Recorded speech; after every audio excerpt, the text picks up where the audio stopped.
सो मनीष मधुकर का क्वेश्चन लेकर आते हैं और मनीष बोल रहे हैं कि चुनाव परिणाम की वजह से मार्केट में हमने काफ़ी गिरावट देखा है और मुझे अभी 2 लाख रुपए का लमसम निवेश करना है। क्या ये सही टाइम है निवेश करने का और कहाँ निवेश करना चाहिए? ओके, सो यस, जो लोग लमसम निवेश करना चाहते हैं उन्हें अभी क्या एडवाइस दे रहे हैं आप हेमंत सर?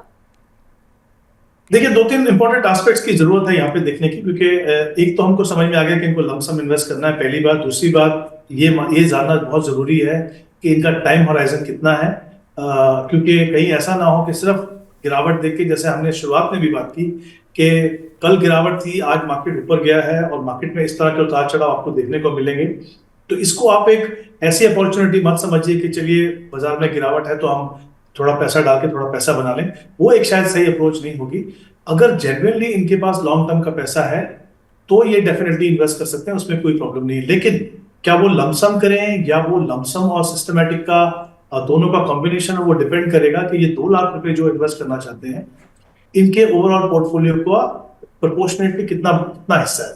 अगर ये बहुत छोटा सा हिस्सा है, मान लीजिए ओवरऑल पोर्टफोलियो 40-50 लाख का है, तो बहुत बड़ा अमाउंट नहीं है, तो आप इन्वेस्ट कर सकते हैं। बट अगर ये 2 लाख एक सिग्निफिकेंट अमाउंट है कंपेयर टू जो इनका एग्जिस्टिंग पोर्टफोलियो है, तो फिर मैं चाहूंगा कि थोड़ी सी लमसम और सिस्टमैटिकली इसको इन्वेस्ट करें।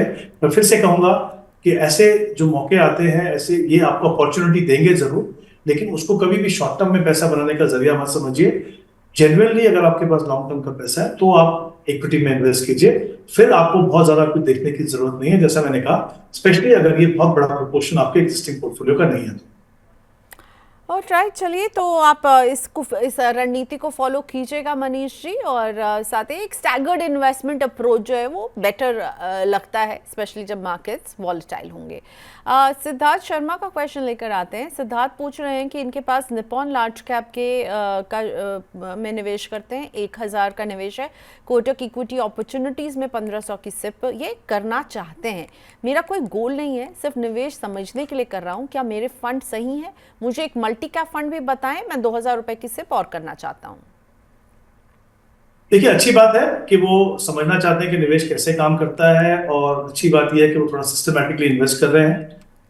स्पेशली जब आप इक्विटी फंड में इन्वेस्ट करते हो तो 2 चीजों की जरूरत है। एक तो आपकी टाइम कमिटमेंट होनी चाहिए, बहुत क्लैरिटी चाहिए। तो जैसा कि उन्होंने कहा कि उनका कोई लक्ष्य नहीं है, बट एटलीस्ट समय उनको पता होना चाहिए कि कम से कम 5, 6, 7, 10 साल के लिए मैं इन्वेस्ट करूं।